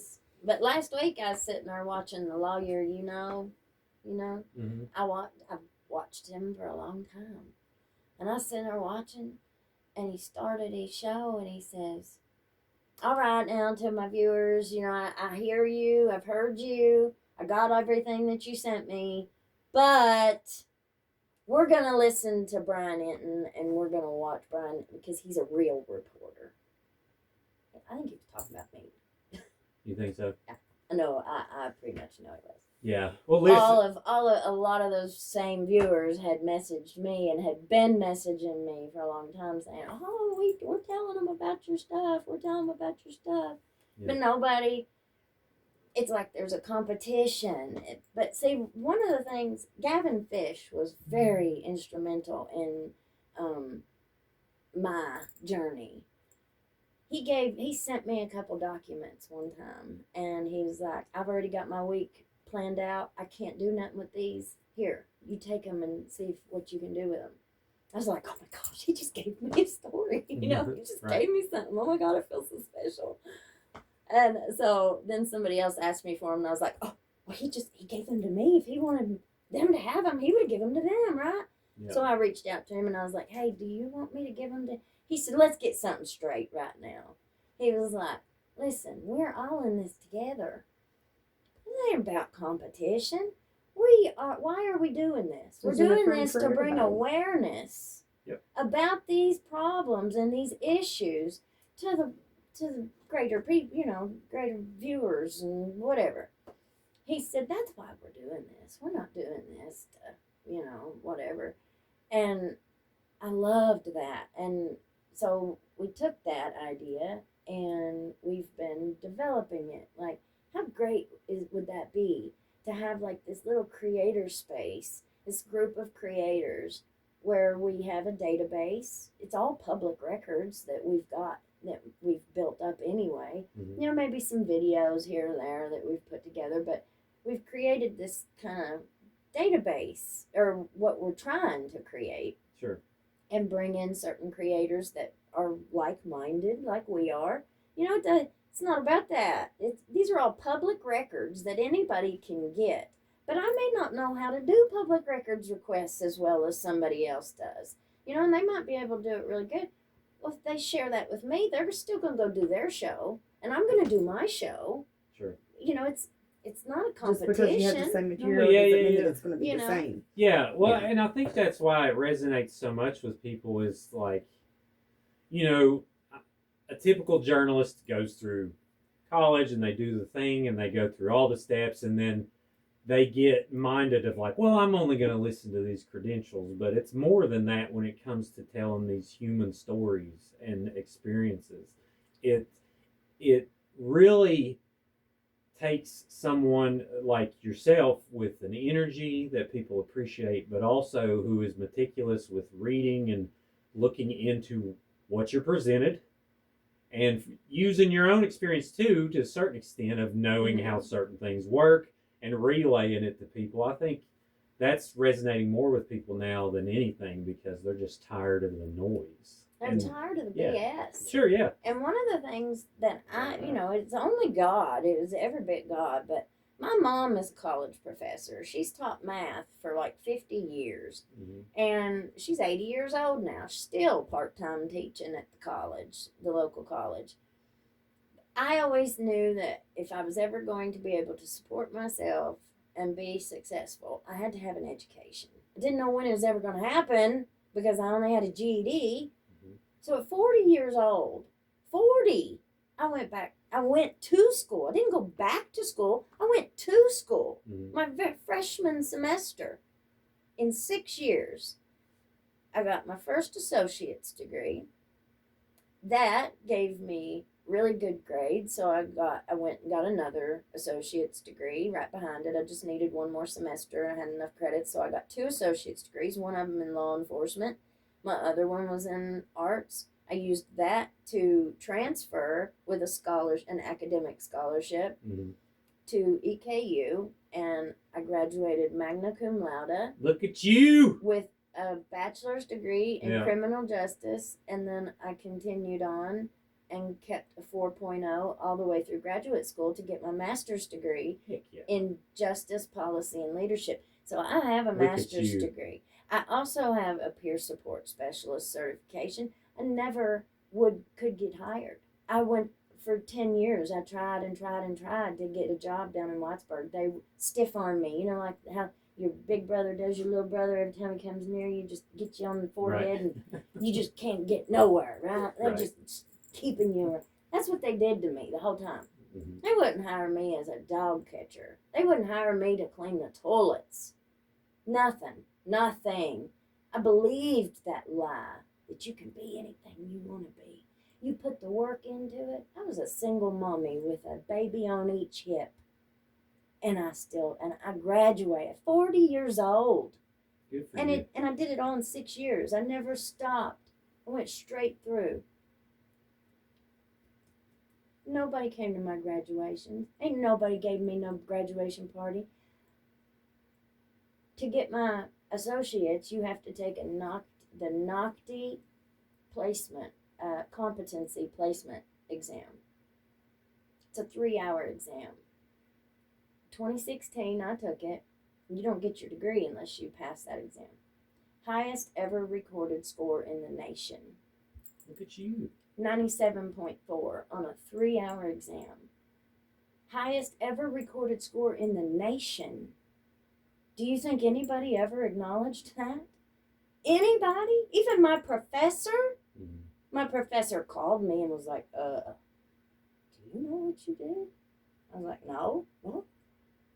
And he told me, and he's like, and that's about it.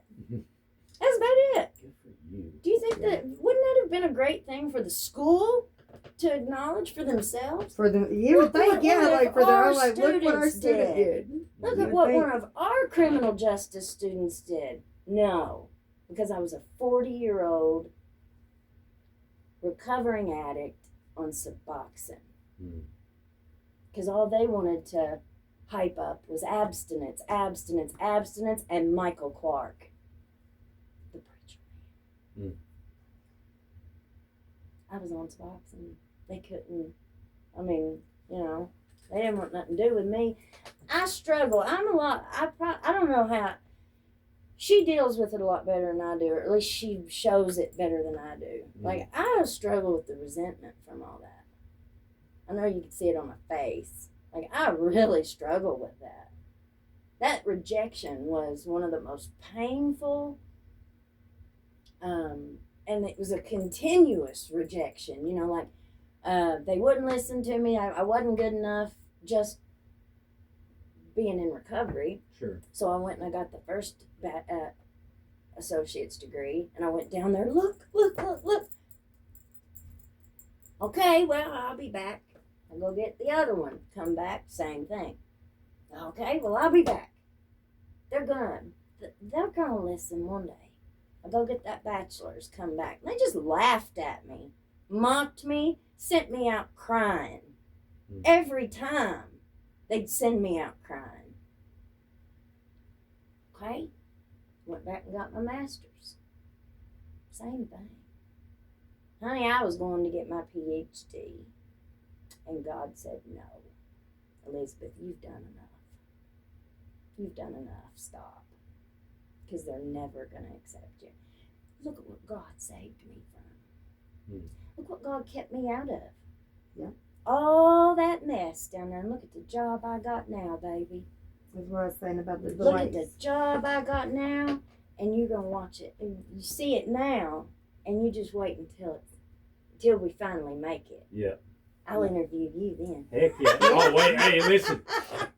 I dropped out as soon as I got the Pell Grant. I bought a car hood. Oh, did and you? then I started Bought a coal car mining. hood. Yeah, bought a car hood, started mining coal for 9 years.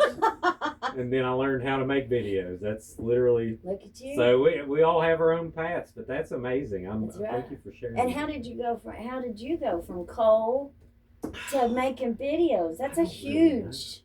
I was a terrible coal miner, but thankfully it was union, so it was really hard for them to fire me.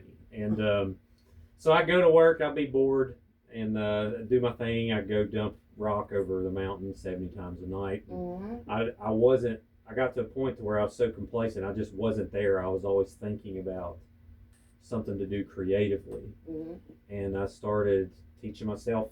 Walking Dead came out in 2011. And I wanted to make a zombie movie, and I didn't know how to do anything. So I started teaching myself on YouTube, how to do that. Uh-huh. And then I built that up until a year later. There was a position open for an editor at a car lot making terrible car commercials. And I made them not so terrible, but car commercials can be annoying.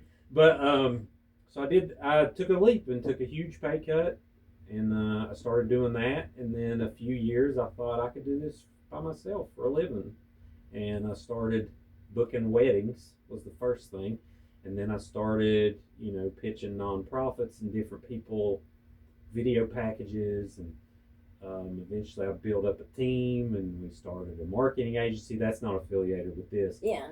And it's got to a certain point to where it's streamlined now to where I wanted to do my passion project again, which was meeting people like you.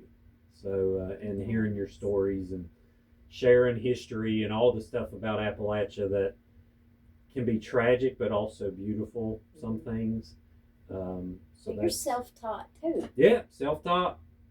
Well, whenever I started this channel, I probably for 2 years watched every how to start a YouTube channel, YouTube video I could find, and I knew I kind of knew what I needed to do, but it was just figuring it out, watching videos and just trying to figure it out.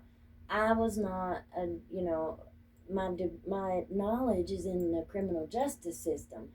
I'm not a director. I'm not a reporter. I'm not a journalist. I'm not a marketer. I don't know how to do marketing. Sure. But I knew that I had to get all this stuff together. So I did. I put it all. I opened up all my accounts. I opened up everything. Got me a Shopify store going. Got my merch going. But I had to learn how to do that. Like I didn't know how to design a T-shirt. I didn't know how to do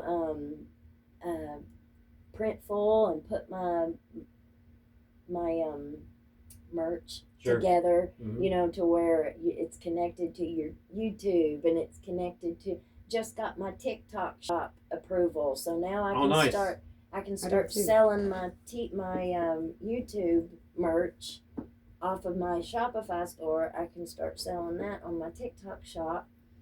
Just building all of this out into a real business. Yeah. Like I didn't have an MBA. I don't know anything about business. You're doing pretty good. But I'm figuring it out. Yeah. Yeah.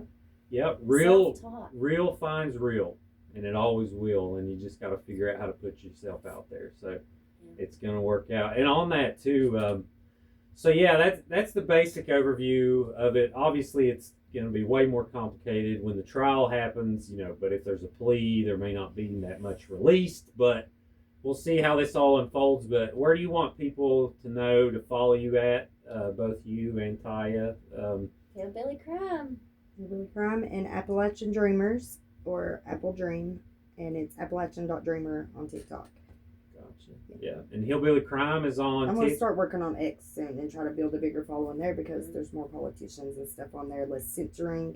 Right. And we want to really make real changes. We don't want this to die down and get forgotten about. This will take 20 years, but it'll take the rest of our lives. But that's all right. Hey, listen, you got whatever it takes.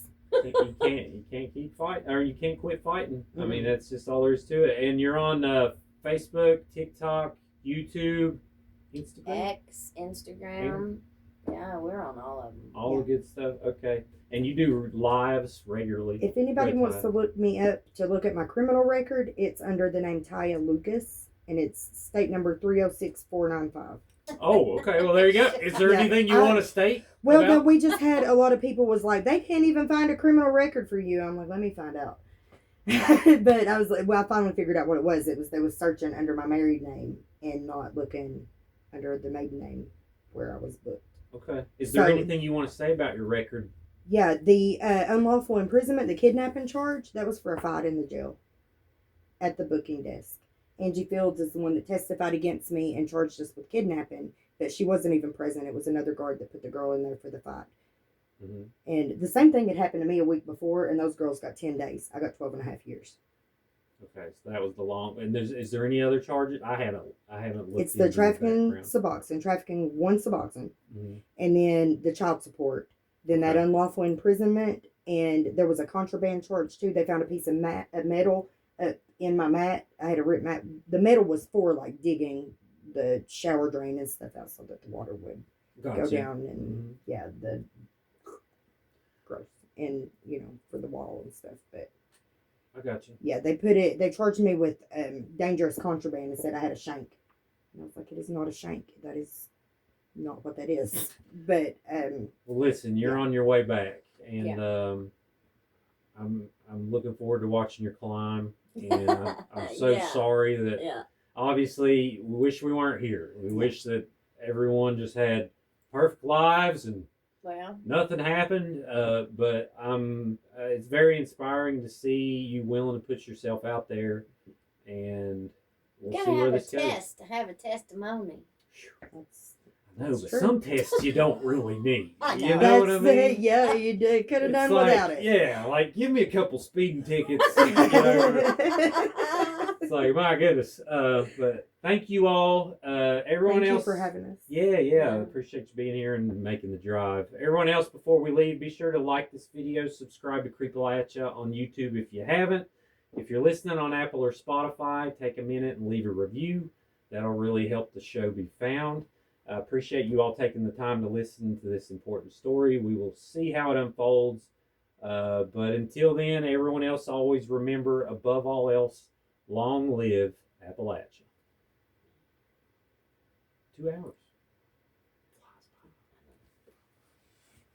Great job, y'all. I think that's going to be really, really important.